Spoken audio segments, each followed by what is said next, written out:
There are some, you see, it's a joke that if this guy is excited, everybody else should stop diligence and just invest in it because he rarely gets excited about anything.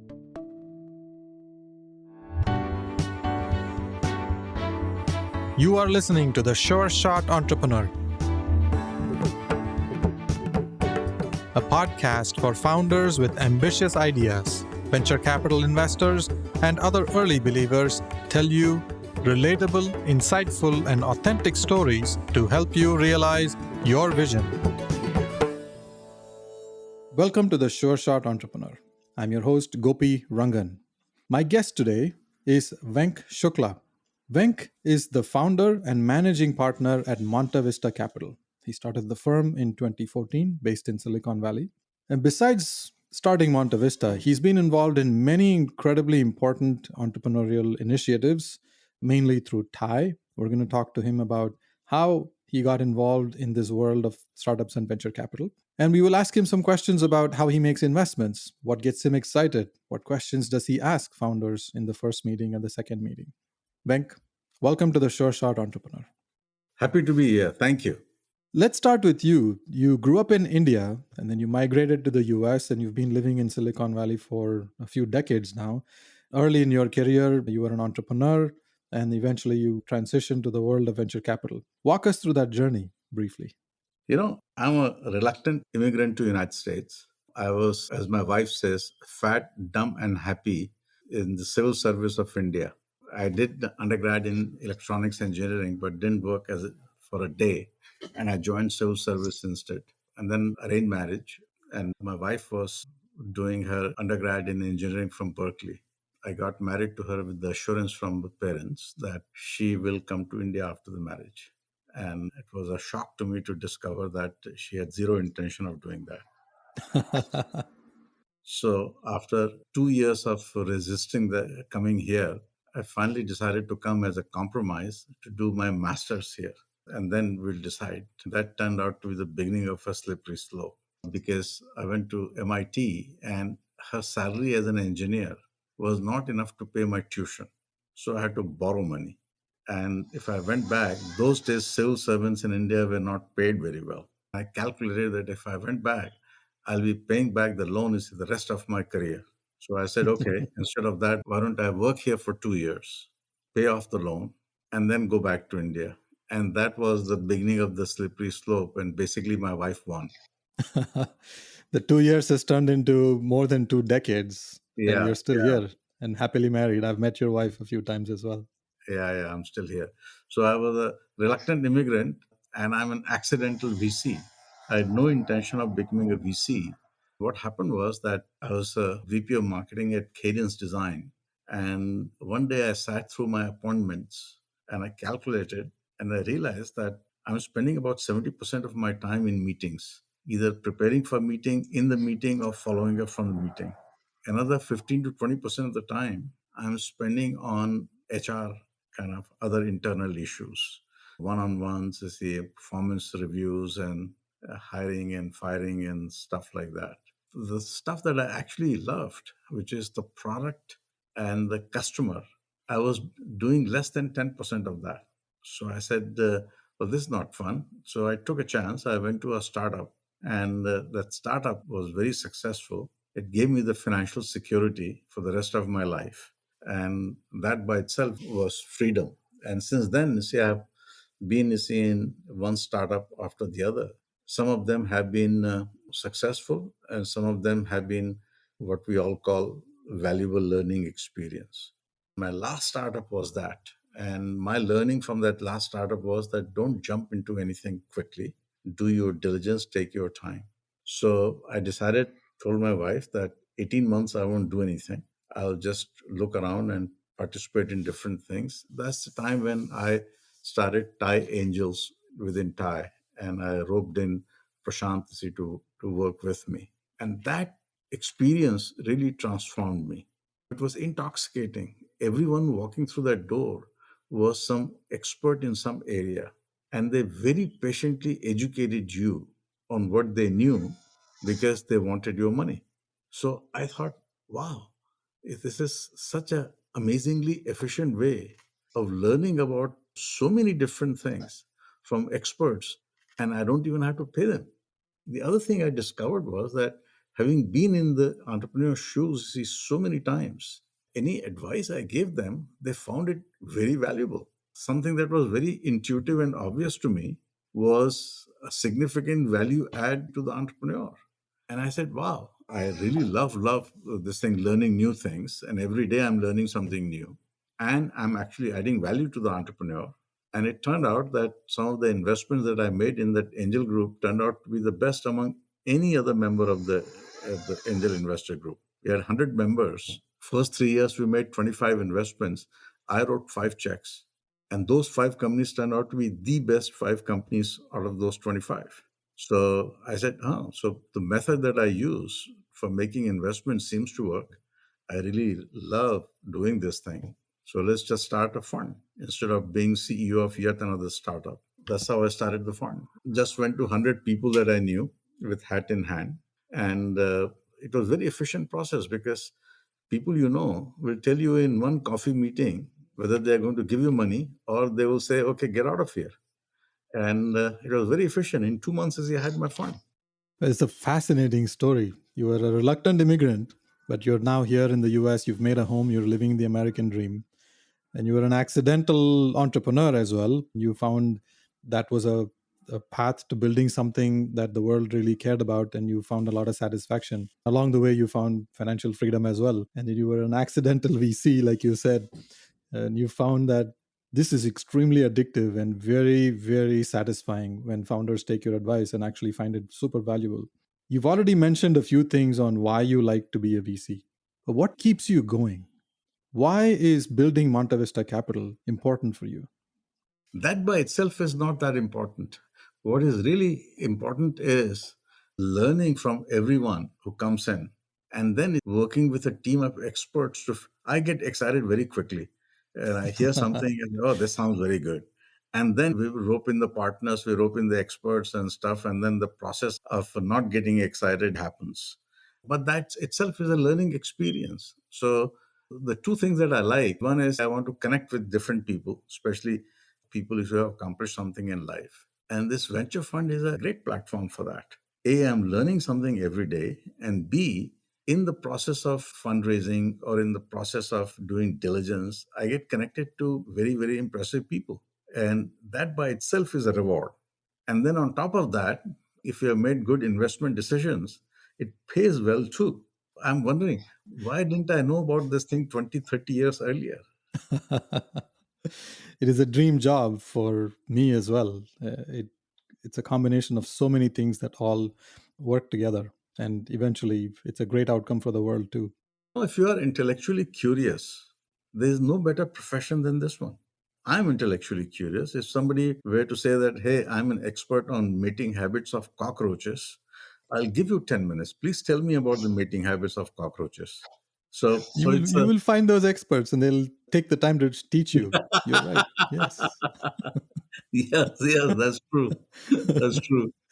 Let's talk a little more about Monta Vista Capital. I know you get excited about many things, but what are some areas of interest for you? What kind of investments do you focus on at Monta Vista Capital? So we invest only at seed stage. And we looked at the numbers. I think about 70 to 75% of the companies we invest in are pre revenue companies. And it's the hardest to make decisions on because there's nothing to go by, no revenue, no product, and stuff. And the failure rate in the industry of investing in pre revenue startups is about 60%. And I'm told that it has not changed over the last 30 years. The failure rate of companies that got investment at Series A, B, C has come down dramatically. But seed stage, the failure rate is still 60%. So I'm very happy that we are making fewer mistakes than others do. Our failure rate is 20 to 25%, which means we are making fewer mistakes than the rest of the other folks do. Whatever we are doing seems to be working. And because we invested at an early stage, if the companies go on to become successful, the returns are very, very good compared to any other stage of investment. So we like seed stage B2B. We do not invest in Series A unless we have participated at the seed stage. And we like to make very concentrated investments. We are not spray and pray. So if we invest with very high conviction. And typically in a fund, we make about 12 to 15 investments per fund. That is So quite concentrated indeed. yeah, yeah. So far it has worked for us. How many investments do you make roughly per quarter or per year? So last year we made five. This year so far, we have made not one new investment.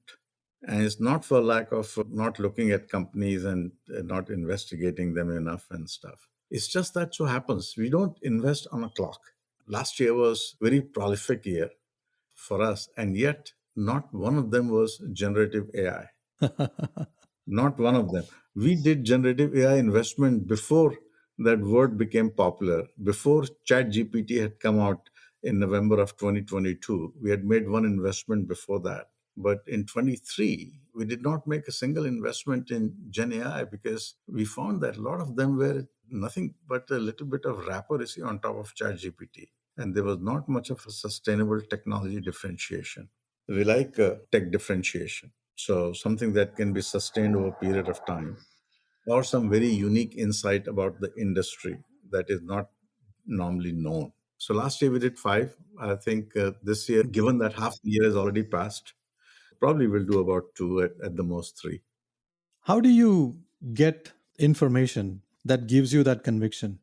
Whether the opportunity is right for you to make an investment, whether the product is the right product to build, whether the founders are the right fit for the kind of business they're building, whether the market is in the right place. What kind of questions do you ask? Can you pick an example of one or two companies? How did you meet the founder? What questions did you ask them? And how did you develop conviction? Yeah, so most of the time they get introduced to us, and we are fortunate in that the network that I have in Silicon Valley. So we get a lot of referral deals. Plus, we have about five other partners who have their own networks. So, from that standpoint, you see, it's a pretty rich funnel of warm introductions. And then a lot of people just reach out to me directly. They know about me, they reach out to me directly. And I take pride in the fact that I read each and every email from an entrepreneur and I respond to each and every one of them. So that's how I see most of the deals come. But in terms of how do we develop conviction, I think the first cut is really that we have five, six partners who are exceptionally successful people in their own right. Three of them are deep technologists. And then there are two very seasoned VCs, Prashant and Roger. So between the six of us, I think there's a lot of expertise, a lot of knowledge of different industries. So that's the first cut. If we like it, then we open up a Rolodex and say, okay, what is the deepest domain expert we can find? So if it's somebody who is using generative AI for clinical trial patient recruitment, can we find some of the best experts in the industry who have done this clinical trials all their life? Let's go talk to them. If somebody is pitching a supply chain kind of a solution to us, let's go talk to the managing director of supply chain practice at Accenture, who we happen to know. Or let's talk to a guy who used to run supply chain and logistics for all of HP, and then he ran two or three startups in that space. Let's get those two guys involved and get their perspective. So everywhere, regardless of the domain that the entrepreneur is in, we try to find at least a couple of people who know a lot more about that domain. In fact, the entrepreneurs, even if they don't invest in them, they always thank us for connecting them to experts that they could learn from. How Most long does this process take? the first meeting, I think we make very quick decision of no or maybe, and then if it's a maybe, we try to find experts and stuff. That process could take another 4 to 6 weeks. When you have four or five partners involved and experts who would be brought into the discussion, that process can go in many different ways. Some of those partners could get very excited and say, yes, this is really interesting, we should make an investment. And some others may not be as warm to the idea. How do you balance that? And how do you build consensus? And as you build consensus, you don't want to miss out on good opportunities just because one or two partners aren't excited. How do you balance that? It's a process of discussion. I think if someone is not excited about it, then we have to find out why are they not excited. And they say, well, I don't think market is big enough. I said, okay, well, let's find some experts who know about that market. And it's not enough for some startup guy who has done nothing else in his life except run a startup to say this market is not big enough. So if you're trying to find market size validation from someone who is taking a 3D drawing automatically to 2D, and with process takes 6 8 weeks today, and he's saying I can do it, you see, in a day. Well, let's find the right people. Let's get a former CEO of Autodesk, or let's find some guy who actually runs a service company in this space, who deals with this issue every single day. So let's talk to those two guys to figure out to see whether the market size question can be answered. And the feedback is market could be very huge. Then the next question is, well, is there a sustainable difference in technology? We have the bench strength of deep technologists. Let's just have them talk to those companies. And if one by one we get rid of the objections, and then we make a decision. It's a very healthy dynamic, though. I see that you're very thoughtful about founders' time, and you try to get to a quick no if it's going to be a no, and you try to convert the maybe to a yes by going through a process. And eventually, even if you don't invest, the founder finds value in those conversations. It's hard enough for founders to convince one partner. Isn't it difficult for founders to convince five partners or six partners in this case? I think, but they're not convincing each one of them individually. It's a group meeting. And the first question we ask them is that, why did you decide to do this? What it is that you see? What was in your background that made you think that A, this is a big enough market, and B, you are uniquely qualified to address that? So that's the first clue. Are there enough supporting evidence? If there is enough in the background to suggest that they have the credibility to do this, if you have always worked in Cisco and Symantec, and suddenly you say that, hey, there is this problem that hospitals have machine downtime, and I'm going to do this thing for them. You say, wait a minute, how many hospitals have you talked to? Oh, well, I've talked to two. Maybe you should talk to 30, because if you do a startup, next 6 to 8 years you are dedicating to it. It's in your own interest to go first find out if A, enough number of hospitals have this problem, and B, do they see it as a problem enough to pay for it? And is it urgent enough? Or is this, so go ask that question first before you dedicate this thing. So there are people you see who are entrepreneurs who inspire confidence and credibility because of who they are, because of the experience they have, because of the track record they have. And there are people you see who think that, well, I should be an entrepreneur, and I'll figure it out.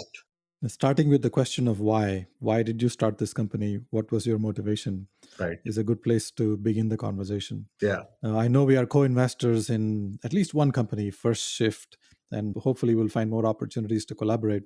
Yeah. I have a question that comes up quite often with founders. No is the most frequent answer they hear from VCs. And also for VCs, when they meet so many founders, no is the most frequent answer. And we say yes very rarely. What's your most common reason to say no? There are two or three reasons. One is that the founding team does not inspire confidence in their technology. They have not thought through enough, or they just don't have the horsepower enough to solve it in a way that provides them sustainable differentiation. So that's one. The second one is what we talked about earlier, that they have one experience of where they are working, and they think that that's a problem they can solve when they go out to solve the problem, but they have not done enough of validation in the market about how large that problem is and how many customers there may be, and do those customers have a sense of urgency about it. So that's the second reason. The third reason we have said no is that they are pursuing a crowded market. There are a number of players in it. They are very smart, they are very capable. But if there are 20 other players in this market, chances are one of them is going to become very big. But it's very hard to know which one of them is going to become very big. And if it's a crowded market, what happens is that the sales cycles get longer, because now it's a comparative benchmarking evaluation or something between two or three vendors. So the sales cycles get longer, the pricing gets lower. So implication you see for the VC is that you should be prepared for the long haul, which means you should be willing and prepared to invest in multiple rounds before somebody really emerges as a front runner or as a winner. So as a small fund, we just don't have those kind of a deep pockets to make that kind of a long-term bet in one entrepreneur in a crowded market. So we prefer to do one of a kind where if they can do the job, there's a market for it, and there are people willing to pay for it. And There is not likely to be any other competitor for a while. These are deep insights. Just in the past few minutes, you've outlined a lot of important things that founders need to focus on. This is incredibly valuable. You're speaking from your own personal experiences. We've talked about your career, we've talked about Monta Vista Capital, and I want to spend a few minutes to talk about Thai. You were the president of Thai at one point, and like you said, you also launched Thai Angels. What is Thai for people who are new to Thai, the interest entrepreneurs? What does it represent? What are some high priority initiatives at Thai today? TIE is a very high minded organization. And it started in the 90s because the VC would see Indians as very good from a technology kind of management standpoint, but not as the leaders, not as the business CEO kind. And the code word they used was that go get professional management. So some of the early generations of successful entrepreneurs, they started it and they realized that this is a problem not just for India. This is a very universal problem that unless you are part of the right network, it's very hard for you to kind of get venture funding and then build this thing. So they started TIE basically to inspire people to become entrepreneurs, to educate them on how to become entrepreneur, to mentor them on the nitty gritty of it, provide them a network to connect with, and fund them. So the entire life cycle is here of entrepreneurship they decided to do. And this succeeded beyond the wildest expectation of anyone. Ty was talking about entrepreneurship when it was the only organization in the world talking about benefits of entrepreneurship and how to go about doing it. Now every university has entrepreneurship cell. Every county, every state, every country is trying to attract entrepreneurs and saying this is a good thing. But 30 years ago, TIE was the only organization talking about this thing. And it has succeeded beyond wildest expectation because if you look at it, just the Indian community, they're only about 5% of the Silicon Valley. But more than 50% of B2B startups in the Valley have an Indian founder, which is mind boggling. It has had another impact.